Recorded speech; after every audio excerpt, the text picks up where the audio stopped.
Hello, I'm Susan Hayek, Group Plan Division at Brokers Alliance. I'm here to talk to you today a little bit about qualified plan design, operation, and investments.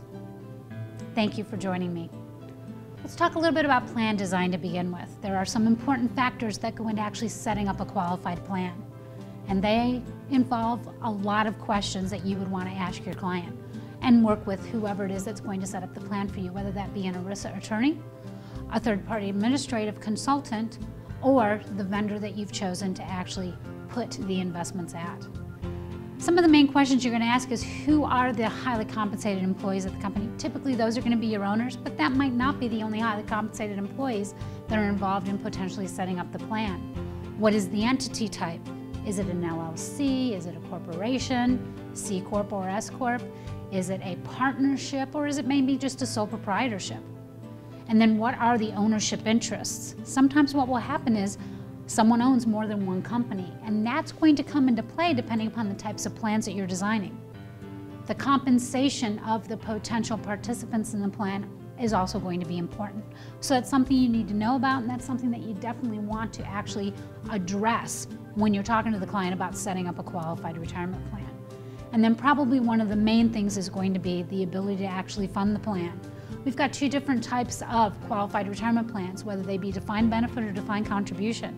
And on the defined benefit side, mandatory required contributions are made to the plan itself. So you've got to make sure if that client wants that kind of a plan, yes, they're going to be able to sock away more money from a tax deferred perspective, but they're going to have to make those contributions every year.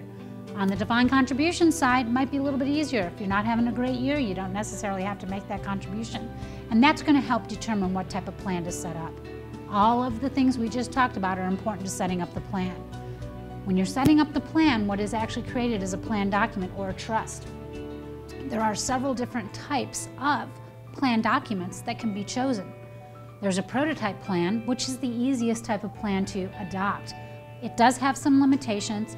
It's pretty much your standard eligibility requirements, vesting schedules, funding mechanisms, etc. The other type of plan that you can adopt is called a volume submitter plan. It's got a lot more flexibility than a prototype plan, which allows you to do a little bit of different things in a defined benefit environment, cross-tested environments. There are some prototype plans that do cross-tested plans as well. These are all just types of qualified retirement plans that you can set up with these types of plan documents. And then there's what's called the individually designed plans. These are usually saved for larger employers that want to put a lot of mechanisms into their plan, usually if they've got different divisions, different groups of employees. That's usually then where you need to bring in an ERISA attorney to actually draw up that particular plan for you. Typically with the prototype or a volume submitter, a third-party administrative firm or even a vendor is going to be able to help you with that. They offer those types of plans, but an individually designed plan, you're almost always going to have an attorney. DB or DC, it doesn't matter. Again, defined benefit or defined contribution, that's where I get my DB or DC. You're going to have to set up the plan trust. Now what's interesting is depending upon the type of plan you set up is going to depend upon whether it's valued annually, which is traditional in a defined benefit plan, in a defined contribution, profit sharing plan, in a cash balance plan, or if it's going to be valued on a daily basis, which is very possible and almost always done in a 401k environment. Let's talk a little bit about annual valuation first. Again, in a defined benefit, a cash balance, and a profit sharing environment. Annual valuation is what we call in the industry balance forward, meaning usually there's pooled investment funds. Almost always in a defined benefit environment or cash balance plan, you're going to have a pool of investments and you've got an investment advisor making those decisions. Individual direction is really not a part of a defined benefit plan, i.e. I'm the employee, I don't get to choose which mutual funds I want to put in my defined benefit plan or my cash balance plan. Same thing with a profit sharing plan. If I have a profit sharing plan that doesn't have a 401k deferral component, usually the trustee of the plan or an investment advisor, it's a pooled account. I'm not making those decisions for myself. Someone else is making those decisions for the plan, and I'm sharing in a portion of that. From a testing perspective, actually all the testing is done on an annual basis for the plan. Trust accounting would be done on an annual basis. Again, it's a pooled investment account. The valuations are done, the actuary is doing their contribution calculations, and that will all culminate with the 5,500 and potentially the Schedule B on the defined benefit side. In the daily valuation environment, what's interesting about this, and again, that almost always occurs in a 401k, in which the individual participant in the plan, me, the employee, I get to choose what kind of investments I have. And the investment advisor on the plan, he's actually providing an investment lineup for me to choose from. I have web access, I have VRU access. In a sense, I have 24/7, 365 access to my plan, and I can make investment changes whenever I like. Now, testing, coverage of the plan, things like that, that's still being done by either my third-party administrative firm or it's being done by the vendor. They're still culminating with an annual valuation in the 5,500, but as a participant in the plan, I'm getting quarterly statements from the investments that's showing me exactly what I have, and they're telling me what my position is on a quarterly basis.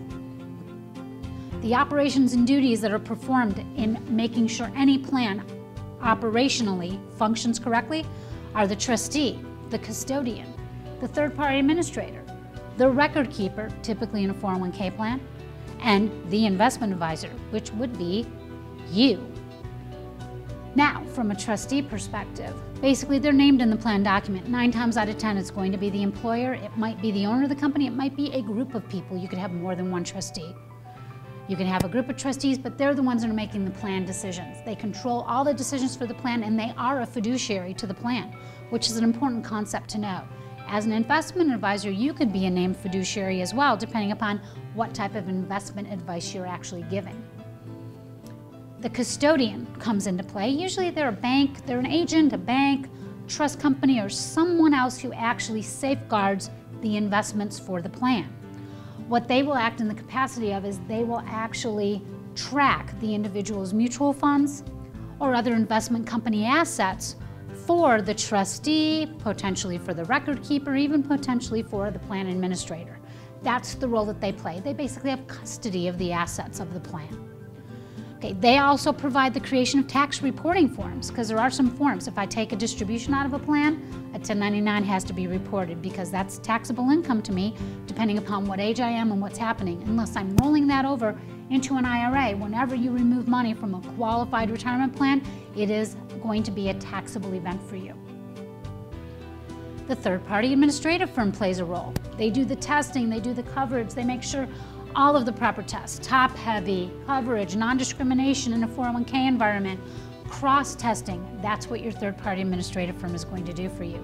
They could also serve in the function of doing trust accounting for you as well. They would perform that annual valuation. We had talked a little bit earlier about 401k plans and daily valuation, in which on a daily basis you're getting information, on a quarterly basis you're getting data. There's still that annual valuation that needs to be done so that the 5,500 tax reporting form can be completed for the plan as a whole and any supporting schedules that goes along with that. That's what your third-party administrative firm is going to do for you in the plan. I highly suggest that you establish a great relationship with the TPA so that they can actually help you with plan design and making sure that this annual valuation comes through. They're going to also assist you with any required notices in conjunction with either the record keeper or the custodian or for the plan sponsor. And they're also going to take care of any plan amendments that you need if they've done the original document. Now let's talk about the record keeper. In a 401k environment, the record keeper will deal with all of the transactional processes, such as putting money into the plan, taking money out of the plan. When I put money in, that's contributions. I'm accepting the contributions. I'm accepting loan repayments if there's any loans in the plans. I'm bringing money in from transfers, other plans, or even rollovers that employees have brought in. Money going out, that would be if somebody takes a loan, if somebody takes a withdrawal, if somebody transfers out of the plan. Let's say I terminate employment and I decide I want to move my money to an IRA. That's something that the record keeper would functionally do for you. They also balance the positions of all of the assets in the plan on a daily basis, at the plan level as well as at the participant level. They also price the plan, i.e., we discussed a little bit earlier, the VRU and the web that's available to me as a participant 24/7, 365. At any point in time, I can go online at my vendor, wherever my money is, and I can look and see what my balance is, and it's been updated, the prices, the value for the previous trading day.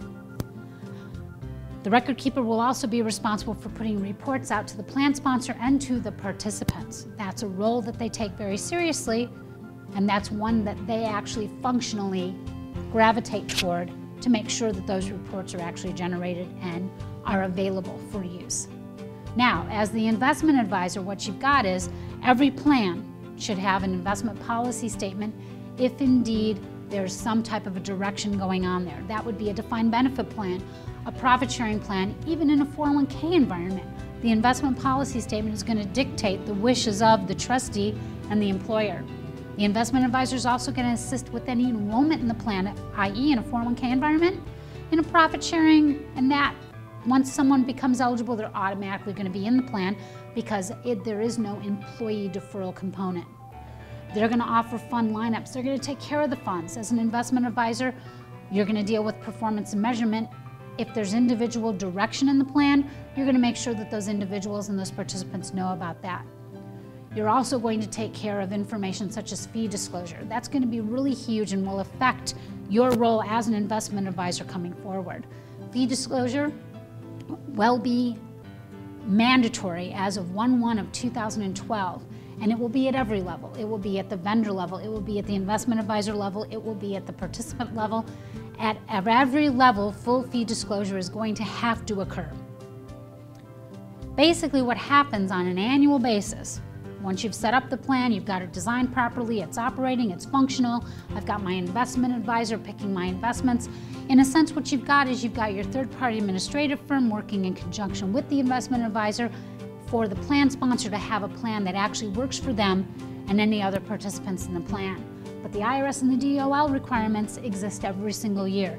That would include any notices, plan amendments, 5500 reporting, and it's very important to have relationships with all of the entities that come into play here.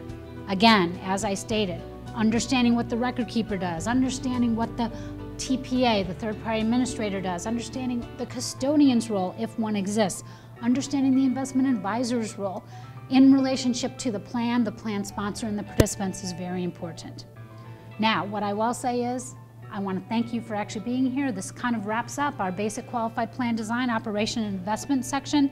And again, I thank you for being here.